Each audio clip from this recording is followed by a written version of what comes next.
on va pas mettre tes mains sur le son. Voilà.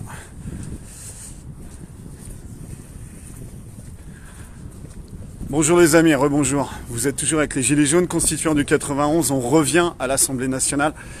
Mardi, on y était. On était au Sénat là, et maintenant on est devant l'Assemblée nationale.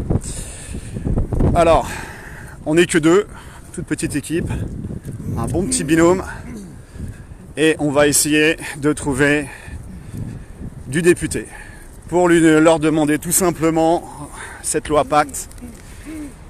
Qu'est-ce qu'ils en pensent? Est-ce qu'on n'est pas en fin de règne, là, en fin de système? Ça devient même ça devient ridicule. 27 votants pour valider la vente d'aéroport de Paris à 6h15 du matin. On est sur du n'importe quoi. Très bien les amis, donc on va les convoquer. Les Gilets jaunes constituants convoquent les députés suivants qui sont à notre service, qui sont payés par nos frères. Monsieur Didier Bécher, député de la première circonscription des Yvelines, Guyancourt, Montigny-le-Bretonneux et Versailles. Christophe Blanchet, député de la 4e circonscription du Calvados, Deauville, Honfleur, conseiller municipal à Merville, Franceville. Madame Pascale Boyer, députée de la première circonscription des Hautes-Alpes. Madame Émilie Cariou, députée de la 2e circonscription de la Meuse, vice-présidente de la commission des finances, travaille sur la fraude et l'optimisation fiscale. Oh bah, merde, qu'est-ce qui se passe, Émilie? Bah alors? Non, c'est sérieux.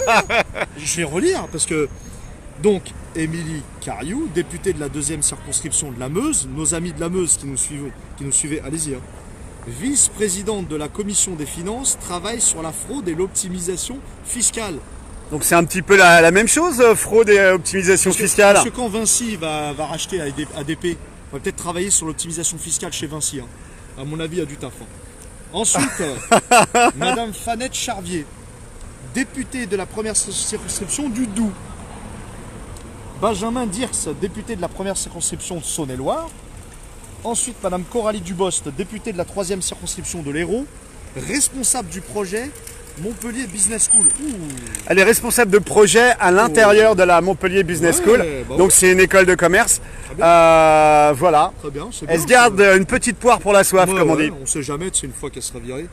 Madame Olivia Grégoire, députée de Paris, le 18 avril 2018, annonce être en couple avec Manuel Valls. Bah oui, c'est l'ex de Manu la Tremblote. Oh, Manu la Tremblote. Avant qu'il aille avec la riche héritière Susanna Gallardo Torreda. Ben oui. Madame Nadia Haï, députée 11e circonscription des Yvelines. Alors nos amis des Yvelines, les Yvelines sont très bien représentés en députés qui ont voté pour. Allez-y. Madame Christine Aignon, députée des Hauts-de-Seine, 3e circonscription de Courbevoie, Bois-Colombes, la Garenne-Colombe. Tous ceux qui habitent à côté de la Défense, allez voir cette députée, il y a pas mal de choses à faire. Guillaume Casbarian, député de la première circonscription de l'Eure-et-Loire. Pascal Lavergne, député de la 12e circonscription de la Gironde, ancien maire de Montségur jusqu'en 2014. Marie Lebec, députée de la 4e circonscription des Yvelines. Roland Lescure, député de la première circonscription des Français établis hors de France.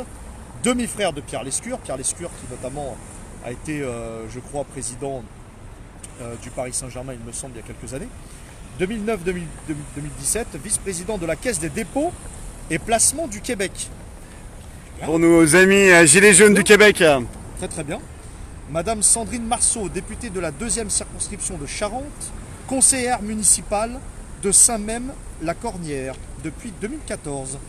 Madame Sandra Motin, députée de la 6e circonscription de l'Isère et vice-présidente de l'Assemblée nationale.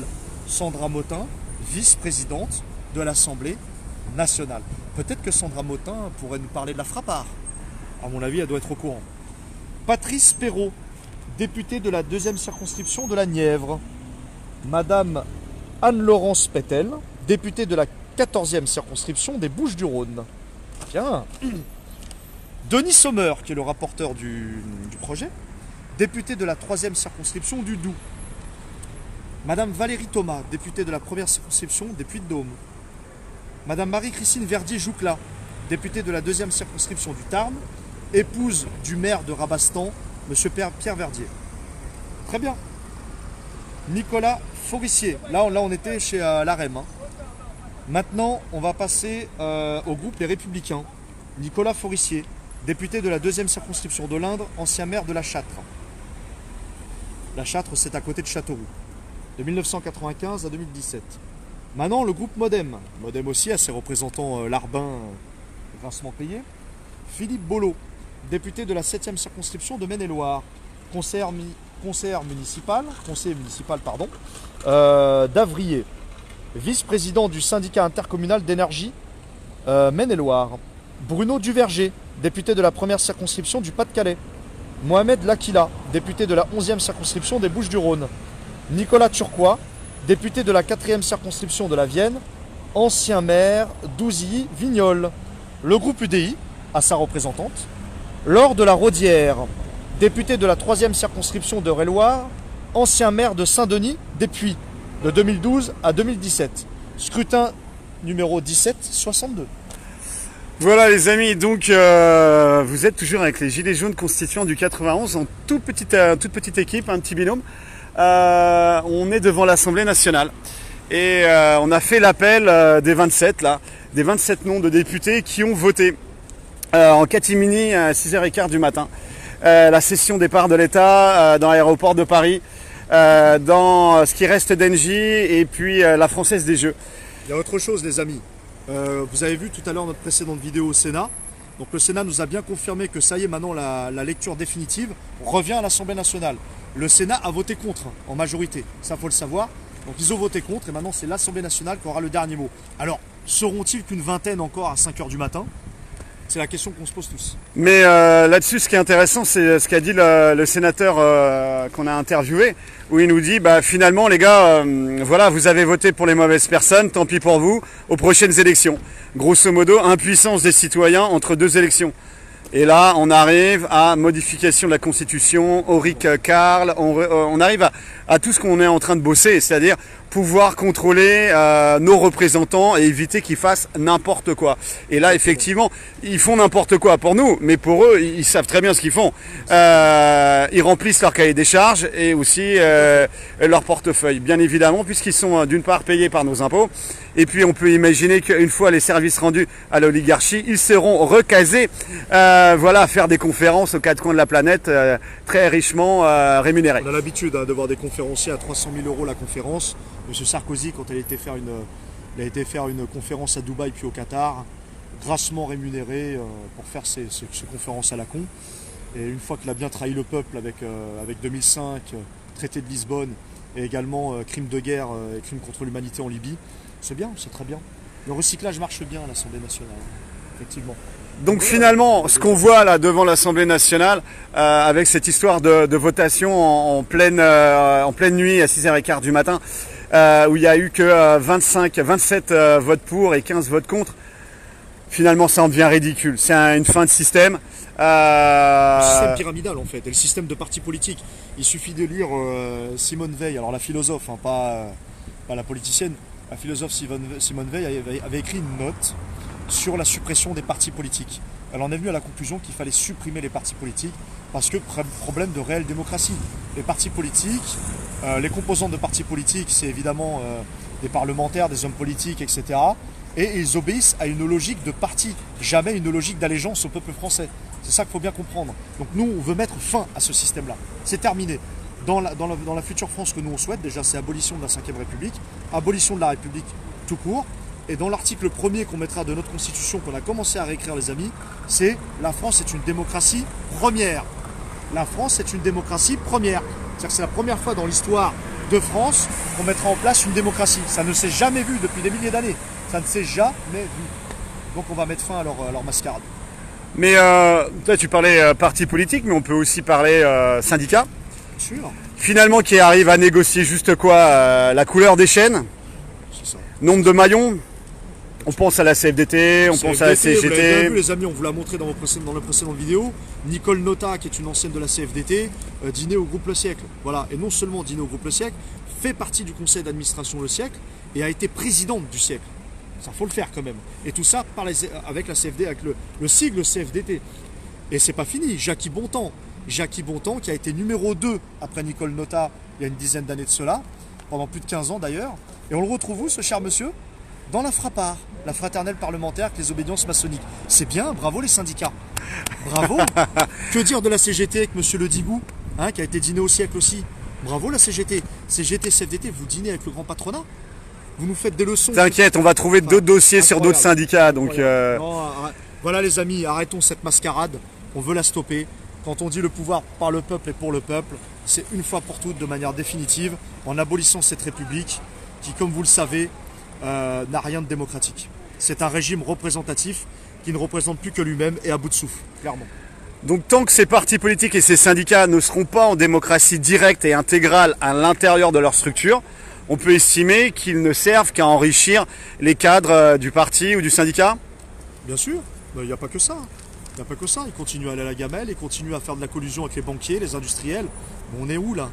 On nous parle de syndicalisme, mais quel syndicalisme?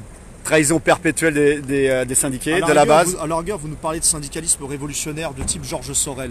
D'accord, on est d'accord. C'est du syndicalisme révolutionnaire, véritable.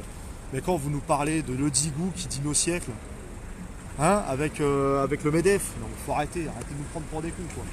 Non, non, là c'est les gilets jaunes qui vont foutre un coup de balai à tout ça, et c'est certainement pas les syndicats. Donc la convergence des luttes, oui, à la condition que ces personnalités des syndicats se joignent à nous avec un gilet jaune et se neutralisent, clairement.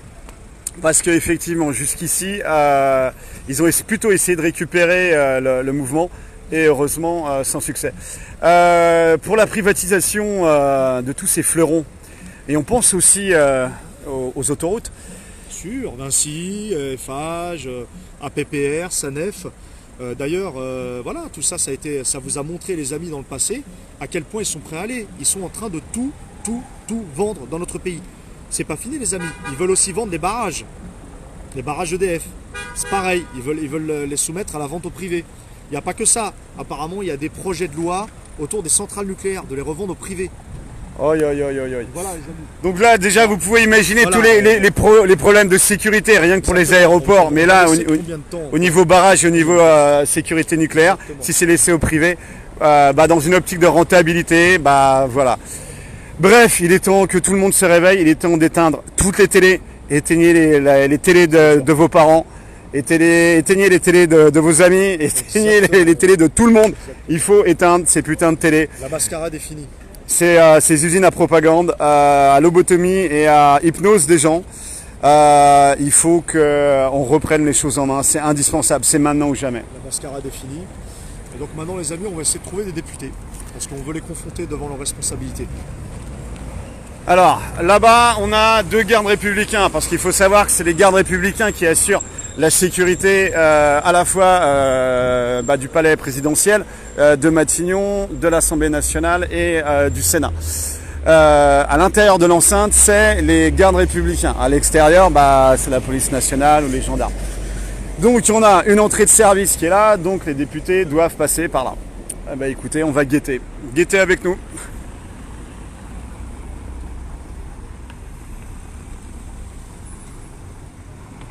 Voilà, où sont les Éric Ciotti, les Ruffin, les Mélenchon, où sont les Meyer Habib, où sont les Raffan, les Madame Rixin. On a déjà parlé avec eux. Là, tu me fais plaisir, tu parles de nos députés de l'Essonne. Nos députés locaux, Madame Rixin, Madame Rixin, qui est la députée de la circonscription du rond-point RN20 Montlhéry-Lompont, qui nous a promis d'assister à nos ateliers constituants, c'est déjà une première avancée, et qui a ouvert le dialogue avec nous parce qu'elle nous a reçus dans ses locaux, donc il faut dire aussi les choses. Enfin, elle avait appelé la police quand même après. Oui, quand même. Ça s'est plutôt bien passé, c'était bon enfant. Donc voilà, on veut savoir maintenant, Madame Rixin, quel est votre avis, Madame Rixin, sur la privatisation de tous nos bijoux de famille? Et Monsieur Raffan, on lui demande ou pas? On va lui demander. Monsieur Raffan, que pensez-vous de la privatisation d'ADP, Engie, la Française des Jeux, les barrages électriques? Hein? MC Villani, on lui demande ou pas? Villani, voilà. privaticien en chef. Les Ulysses. On va parler des chiffres, vous inquiétez pas, monsieur. Les amis gilets jaunes des Ulysses. Voilà, le député Villani. Allez voir monsieur Villani, allez voir les députés, c'est très important. Alors, c'est pas pour jouer Madame Irma, mais dans les prochaines semaines, on va beaucoup travailler à approcher les députés de notre département du 91. Ils arrivent par là, monsieur, peut-être un député ou un collaborateur. Eh ouais. Alors, on l'a raté. On n'a pas le trombinoscope avec nous, mais ça serait intéressant de l'avoir la prochaine fois, il faut qu'on le ramène. Donc dans les prochaines semaines, on va approcher les députés du 91 pour les mettre devant leurs responsabilités, soit abstention, soit vote pour ou soutien à la politique de la REM, concernant bien sûr la vente d'ADP, d'ENJ et puis la Française des Jeux, mais aussi de la politique de démembrement des hôpitaux au niveau de l'Essonne. Il faut savoir qu'en Essonne, on est à 95% en désert médical. C'est-à-dire que si vous cherchez un gynéco, un ophtalmo, un dentiste ou un médecin, faut pas venir en Essonne, faut pas habiter en Essonne, oubliez. Et au niveau urgence, c'est catastrophique. C'est du 3-4 heures d'attente, etc. Bref, et tout ça est organisé. Écoutez ça. Donc écoutez, oh là là là là, là c'est du beau, c'est du lourd. Alors, s'arrête pas, il s'arrête. Est-ce qu'on serait taquin, on passerait de l'autre côté? Qu'est-ce que t'en penses? On se fera virer direct. Hein. On ne peut pas apparemment être de ce côté-là avec des gilets jaunes en tout cas.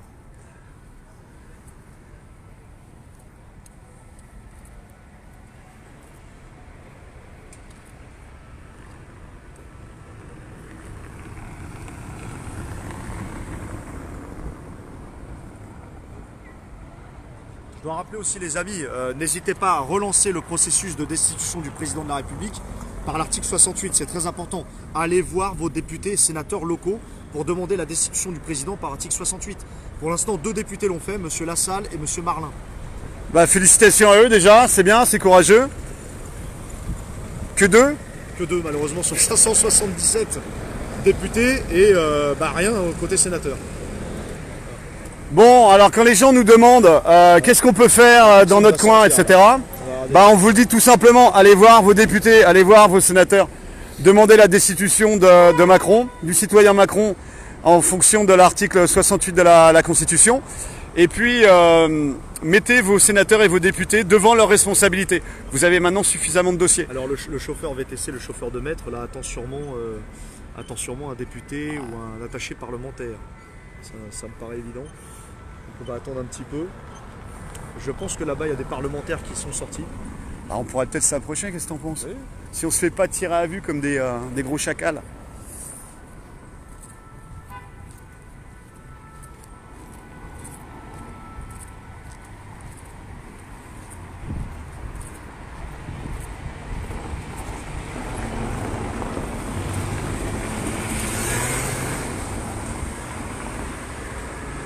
Bonjour citoyens! Bonjour messieurs, dames, vous êtes député? Non? Attaché parlementaire? Non plus? Non, dommage, on voulait discuter. Non, il venait faire la plomberie en fait, voilà. Il y a personne qui travaille à l'intérieur, forcément. Alors ça, c'est un grand classique. À chaque fois qu'on est devant BFM, on n'arrive jamais à trouver les journalistes. Hein, ils sont tous... non, on vient réparer la machine à café. Et puis là, à peu près, c'est pareil. Il n'y a pas de député, il n'y a pas d'attaché parlementaire. Bonjour citoyens, êtes-vous député? Non.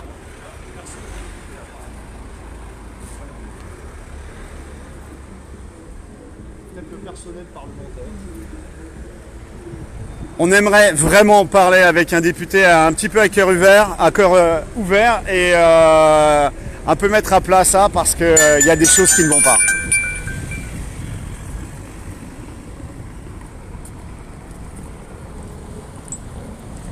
Ah, il est monté derrière notre dos. Ah, c'est un coquin, c'est un coquin. Vous avez vu les amis, ils ont profité qu'on avait le dos tourné pour faire rentrer le député à l'intérieur, on l'a pas vu. C'est incroyable. Bon, alors, à côté... Non, mais on en est arrivé à des tactiques comme ça, quoi. C'est incroyable. Des tactiques de coquinos. Alors qu'ils sont payés avec nos impôts, hein, je le rappelle. Alors, regardez, en face, il y a la brasserie Le Bourbon. Et c'est un café, à mon avis, on aurait peut-être la chance de trouver un attaché parlementaire, voire un parlementaire. Si on allait se prendre un petit café au Bourbon, Bah ma foi, écoute, on les trouve pas à l'extérieur. Il y en a une qui vient de sortir. ah c'est compliqué là. Hein. Ouais. C'est clairement, ils cherchent à nous éviter. Ils cherchent à éviter les gilets jaunes, c'est clair et net. Les amis, vous avez des questions pour un député qu'on arriverait à rencontrer? Bah si vous avez des questions, bah écrivez-les. Regarde là-bas. Alors, Voilà, on vient de rencontrer une équipe constituante, les amis. D'autres équipes constituantes arrivent. Donc, ouais, à mon avis, ils vont flipper, ils vont envoyer les bleus. Bon, bah, on va se prendre un petit café, on rentre à l'intérieur du Bourbon. Voilà. Bonjour citoyens, on va se prendre un petit café parce qu'il fait froid. Au bar.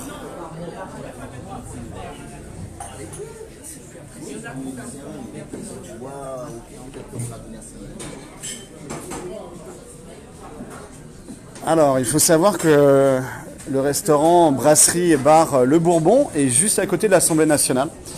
Donc, aux heures de midi, vous avez forcément la chance de pouvoir croiser un député ou un attaché parlementaire. Bon, bonjour citoyens alors, toujours pas de gilet jaune? Salut. Tu vas bien? Bonjour. Tu es en live. Salut, t'es en live. alors là, on a les gilets jaunes constituants d'un peu partout. Oula. Bon allez, on t'a reconnu. Pas la tête, pas la tête. Pourquoi monsieur, C'est bien passé vos actions, ça va? Donc vous êtes en live les gars, hein, voilà. On monte pas les têtes, juste les corps. On était devant RTL, Ça s'est bien passé vos actions? Bah, c'était très bien, les internautes seront heureux d'apprendre qu'ils pourront le constater par eux-mêmes d'ici peu de temps quand on les mettra sur YouTube. Là. Ouais. Donc pour ceux qui n'étaient pas au courant, on allait faire la place bancaire Euronext. Oh, Euronext. Euronext, Mais Euronext, c'est pas dans la banlieue de Londres, dans une grosse zone industrielle. mais ils sont partout, mon ami. Ah ouais, d'accord. Le capital n'a pas de frontières. Hein. Donc on est allé faire la place boursière Euronext sur laquelle on a pu avoir des confirmations par rapport au libéralisme. C'était très intéressant. Et puis après on allait rendre une petite visite sympathique de courtoisie à nos amis de France 24 Broquignol pour essayer de comprendre ce qu'était le journalisme. et le branquignolisme. Et le branquignol. Bon, on a eu une démonstration à mon sens péjorative, mais bon, les gens pourront aller constater comme ils veulent. Donc non, c'est plutôt pas mal. Ça s'est bien passé Ça alors. fait de belles journées, oui. Et puis bon, il fait beau, les oiseaux chantent, c'est chouette. Alors on essaye de spotter des députés ou des attachés parlementaires, juste pour mettre sur la table cette vente d'Aéroports de Paris, Ouais. Française des Jeux et Engie, en fait des parts de l'État. Et on était au Sénat, où on a réussi à discuter avec un sénateur qui nous a dit, bah, grosso modo les gars, nous on sert à rien. Finalement ça sera validé au Parlement, et puis fallait pas voter pour les mauvaises personnes. Ah, il est bien lui. Ah, je l'aime. Ah ouais, ça j'aime ce genre de discours. Et à la fin, T'étais pas content, fallait pas voter. voilà, et à la fin, on lui a demandé, connaissez-vous la Frappart? Et là, il a bugué. La fraternelle parlementaire, là où ils font des petites cachotteries dans notre dos. La quoi, non? La fraternelle parlementaire, Alors, ah bon, moi, association franc-maçonne. je peux vous dire, alors en tant que représentant de cette haute institution que je n'ai jamais entendue, il n'y a pas de connivence. Voilà. Donc on voulait lui demander si c'était la religion officielle de la République française. Et il nous a dit, je ne comprends pas votre question, je ne suis pas au courant, au revoir. Cela ne Voilà. nous Regarde pas. Voilà, donc bon, comme d'habitude. Bon, bah écoutez les amis, on est toujours au Bourbon, en face de l'Assemblée nationale.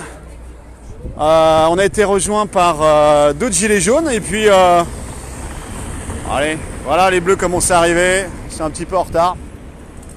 On ne désespère pas de remettre la main sur un député ou un attaché parlementaire pour pouvoir un petit peu voir ce qui se passe avec ce vote à 6h15 du matin de la vente des bijoux de la famille, voilà, à 27 voix contre 15.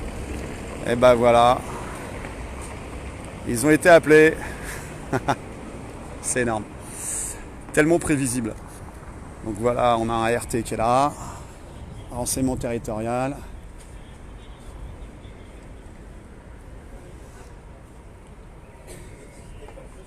Donc on est toujours à la brasserie Le Bourbon, juste à côté de l'Assemblée nationale.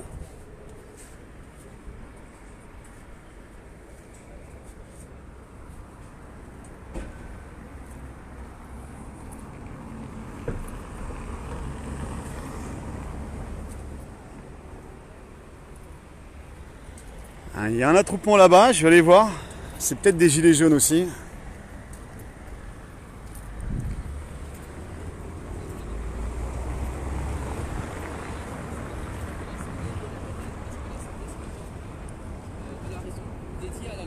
Bonjour citoyens, vous êtes des gilets jaunes aussi?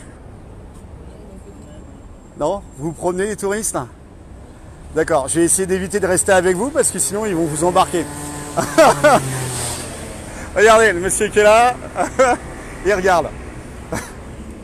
Bon allez, je m'éloigne. Bon courage.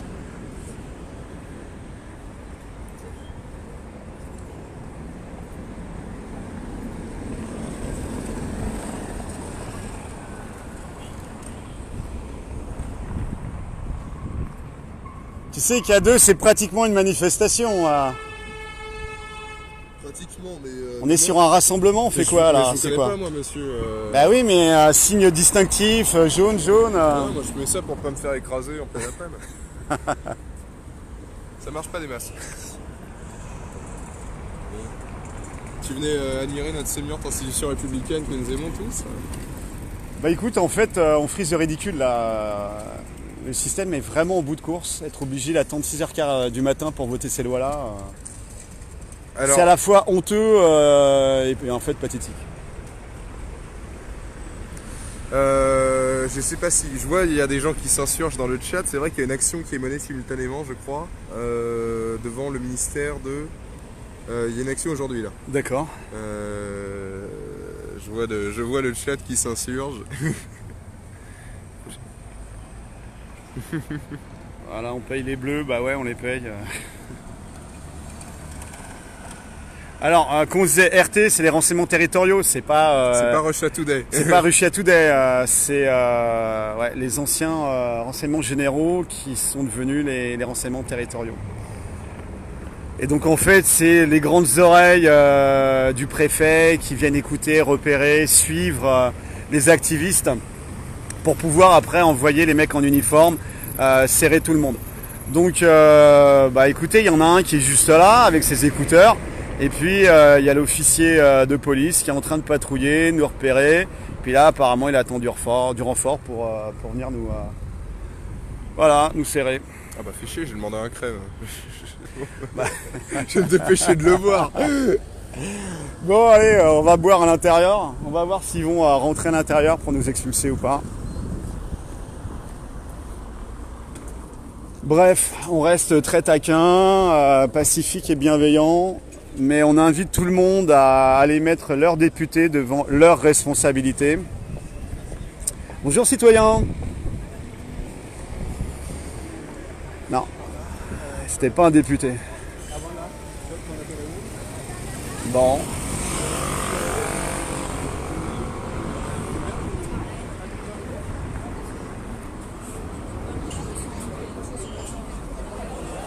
Bon, les amis, ça commence à se rassembler à l'extérieur. Et il y avait le Schmitt à l'air mauvais là. Bah, apparemment c'est lui qui a la manœuvre. Ah, je dis pas ça, je dis que l'orage arrive, c'est tout. On va voir s'ils vont venir jusqu'à l'intérieur. En tout cas, ils observent. Oui, mais est-ce qu'ils vont venir jusqu'à l'intérieur pour virer les gens Normalement. Est-ce qu'on vit une époque encore normale, hein, citoyen? Quand on attend 6h15 du matin pour voter la vente des parts de l'État dans l'aéroport de Paris et à Française des Jeux, est-ce que c'est normal ça? Et ça a été voté à 27 voix contre 15.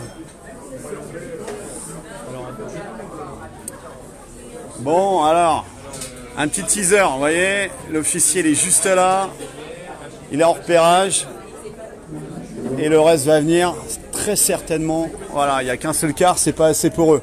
Normalement, ils sont à 8-10 quarts pour nous, donc on attend. Bon les amis, on vous embête pas plus longtemps, on reprendra l'antenne si on arrive à attraper et à mettre devant ces contradictions un député. À bientôt et n'oubliez pas, montez les équipes.